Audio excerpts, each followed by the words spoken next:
발톱 무좀, 민간요법으로 치료가 될까요? 옛날부터 발톱 무좀으로 고생하는 사람들이 많았습니다. 병원이 흔치 않던 시절에는 집에서 구할 수 있는 재료들을 활용하여 나름의 방법으로 발톱 무좀을 다스리려 노력했죠. 마치 할머니가 손주에게 옛날 이야기를 들려주듯이 발톱 무좀에 대한 민간요법 이야기를 풀어보겠습니다. 식초와 물의 마법. 옛날 옛적에 발톱이 누렇게 변하고 두꺼워져서 신발 신기도 어렵고 냄새까지 나는 발톱 무좀으로 고생하던 김씨 할아버지가 있었단다. 할아버지는 온갖 약을 다 써봐도 소용이 없어서 낙심하고 있었지. 그러던 어느 날 옆집에 살던 박씨 할머니가 찾아와서 귀갯말로 속삭였어. 김씨 양반, 내가 좋은 방법을 알려줄게. 매일 밤 따뜻한 물에 식초를 조금 넣어서 발을 담가봐. 식초가 곰팡이를 죽인다고 하더라고. 김씨 할아버지는 반신반의했지만 지푸라기라도 잡는 심정으로 박씨 할머니의 말대로 해봤어. 매일 밤 잠자리에 들기 전에 대야에 따뜻한 물을 받고 거기에 사과 식초를 한두 컵 정도 넣었지. 그리고는 발을 푹 담그고 20분 정도 앉아 있었단다. 처음에는 식초 냄새가 좀 역했지만 꾸준히 하다 보니 익숙해졌어.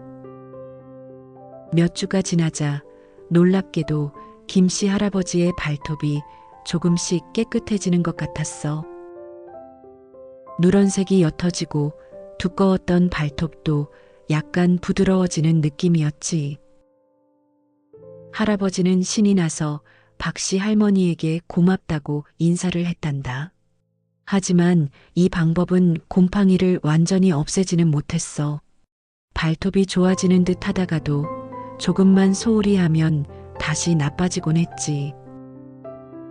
결국 김씨 할아버지는 시간만 낭비하고 다시 병원에 가서 치료를 받고 있단다.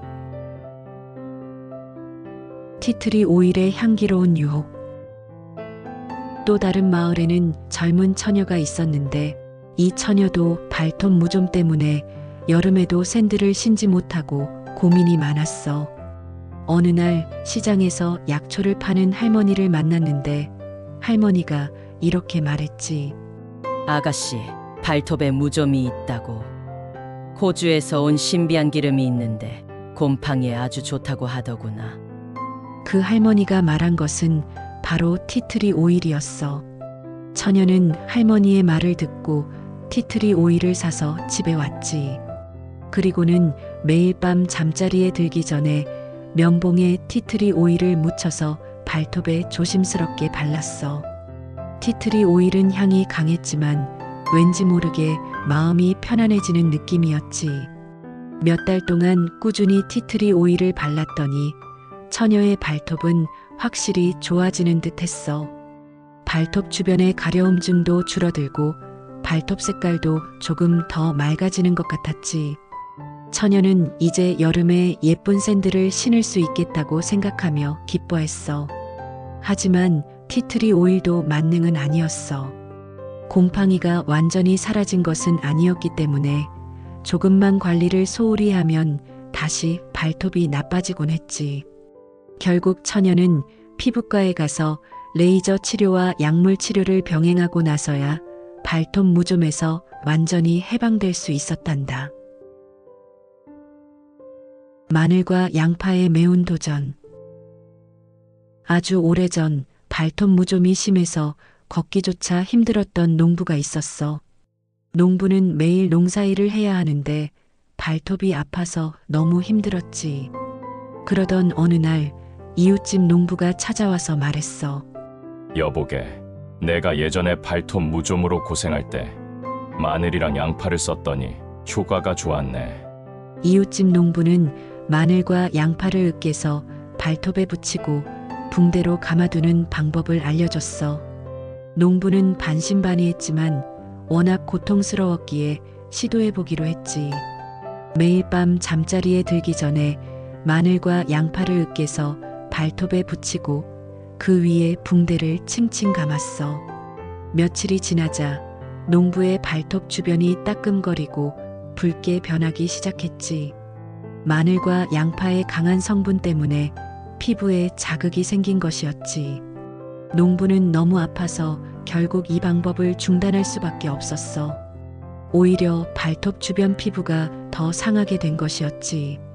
결국 농부는 병원에 가서 진찰을 받고 피부 염증과 발톱 무좀을 동시에 치료해야 했단다. 결론적으로 이 이야기들은 발톱 무좀에 대한 민간요법이 어떻게 시도되었고 어떤 한계가 있었는지를 보여줍니다. 옛날 사람들은 병원이 없거나 정보가 부족했기 때문에 민간요법에 의존할 수밖에 없었지만 현대에는 의학의 발전으로 훨씬 효과적이고 안전한 치료법들이 많이 나와 있습니다. 발톱 무좀은 곰팡이 감염으로 정확한 진단과 치료를 위해서는 병원에 방문하여 의사의 진료를 받는 것이 중요합니다. 민간요법은 과학적으로 검증되지 않았을 뿐만 아니라 오히려 증상을 악화시키거나 다른 문제를 유발할 수 있습니다. 따라서 발톱 무좀을 민간요법으로 치료하는 것은 권장되지 않습니다. 만약 병원에 방문하기 어렵거나 병원 치료와 병행하여 보조적인 방법으로 민간요법을 고려하고 계시다면 다음 사항을 반드시 유념하셔야 합니다. 첫째, 민간요법은 치료법이 아니다. 민간요법은 발톱 무좀을 근본적으로 치료하는 방법이 아닙니다. 일시적인 증상 완화에 도움이 될 수 있지만 곰팡이 감염을 완전히 제거하기는 어렵습니다. 둘째, 의료 전문가와 상담하라. 민간요법을 시도하기 전에 반드시 의사나 약사와 상담하여 본인의 상태에 적합한지 그리고 부작용은 없는지 확인해야 합니다. 셋째, 위생관리를 잘하라. 어떤 방법을 사용하든 발과 발톱의 위생관리는 매우 중요합니다. 발을 깨끗하게 씻고 완전히 말리며 통풍이 잘 되는 신발과 양말을 착용하는 것이 좋습니다. 넷째, 증상 악화 시 즉시 중단하라. 민간요법 사용 중 증상이 악화되거나 새로운 문제가 발생하면 즉시 사용을 중단하고 병원에 방문해야 합니다. 민간요법 시 나타날 수 있는 부작용. 첫째, 피부 자극 및 염증. 식초, 마늘, 양파 등 강한 산성이나 자극적인 성분을 발톱이나 주변 피부에 직접 바를 경우 피부 발적, 가려움증, 따가움, 화상, 물집 등의 피부 자극이 발생할 수 있습니다. 심한 경우 접촉성 피부염이나 2차 세균 감염으로 이어질 수 있습니다. 둘째, 알레르기 반응. 특정 식물 추출물이나 천연 성분의 알레르기 반응을 보이는 경우 두드러기, 부종, 심한 가려움증 등의 알레르기 증상이 나타날 수 있습니다. 셋째, 증상 악화 및 감염 확산. 민간요법은 곰팡이균을 완전히 제거하지 못하고 일시적으로 증상을 완화시키는데 그칠 수 있습니다. 이로 인해 치료 시기를 놓쳐 무좀이 더욱 심해지거나 다른 발톱이나 주변 피부로 감염이 확산될 수 있습니다. 또한 잘못된 방법으로 발톱을 관리하다가 상처가 생겨 2차 감염의 위험이 높아질 수 있습니다. 다섯째, 발톱 손상.